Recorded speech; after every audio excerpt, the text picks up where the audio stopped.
parang wala siyang existence sa Pilipinas ba? In a way.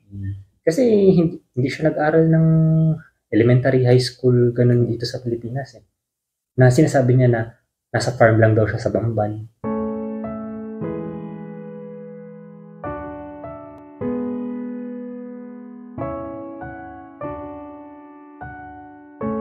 May isa akong na topic na ko lang, si mayor siya ng Bamban.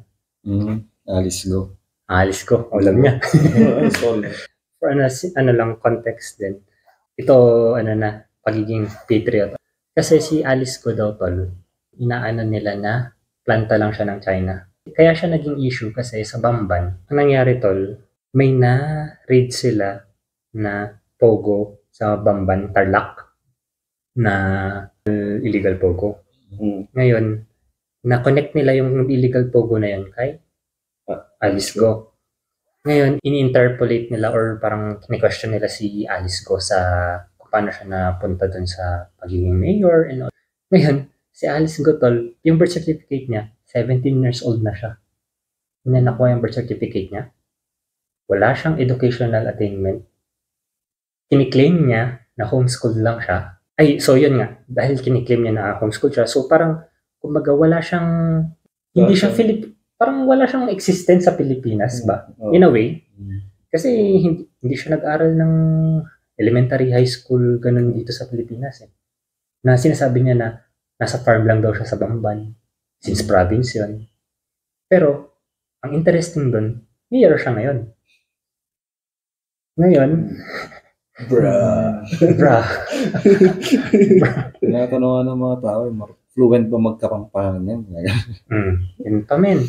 Na, yan nga, I think yung nga dun is, with the tension of China trying to dominate the world right now, na nagpaplanta sila ng spice and all daw, ganyan. Do you think it's possible na planta nga talaga si Alice? Ano man, Alice Go? G-U-O. G-U-O. Basta yun. Na, parang interesting lang din yun eh, kasi wala siyang masagot na matino, pre. Parang, di ko nasabayan yan eh. Scene sa movie. tol. Parang scene sa movie, pero it's happening right now. Yun nga eh, na lang din nila na yung pogo na yun, possible din siya na one, surveillance ng China. Second is yung elections natin na manipulate nila. Kasi nga meron na silang dito IT system. Information technology system, tama lang. IT system dito na pogo. Kasi hindi lang sa Bamban, sa Metro Manila. One is surveillance, second is yung IT system na pwedeng manipulation ng election. Basta meron pa. Oo. So yun, I think, in-speculate nila yung Pogo system is yun yung Alice Go na yun, hindi nagkakamagpangan. During the interview. Tagalog lang siyempre. Tagalog? Oo, pinapakinggan ko siya. Tagalog. Fluent naman.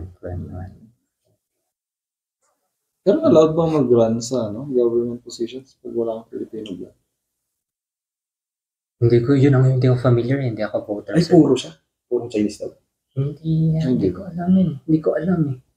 Anong katapos na Wala talaga. For the 15 minutes or 20 minutes na video, himay-himay yung educational background niya. Wala. Ang hindi ko po maalala eh. Ang alam ko lang po talaga, homeschooled po ako ni teacher ganito. Pero mayor siya. Alright. Bruh. The fuck na may Pilipinong bumoto sa kanya. Yun nga. Kasi nga, ito, possible na ganun. Pero second is, yan, IT system. Na manipulate na. Medyo dangerous. I mean, we can dwell lightly. Nakakaano lang kasi din. Yung when it comes to capitalism. Kasi when you talk about capitalism, you talk about the governments na din eh. You cannot separate them. Bro. Parang movie talaga. Oo, parang movie pero shit, man.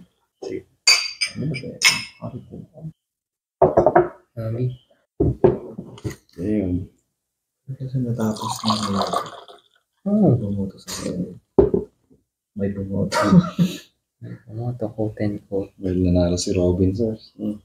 Number 1. Hindi naniniwala. Pilipino. Pilipino Oo, talaga. Pilipino. Number 1, sir.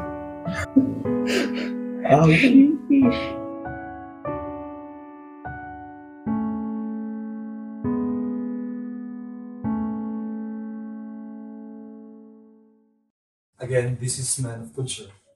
Thank you guys for watching. It really means a lot. Please like, share, and subscribe. And if you have thoughts, comments, and future topics that we can discuss, comment below.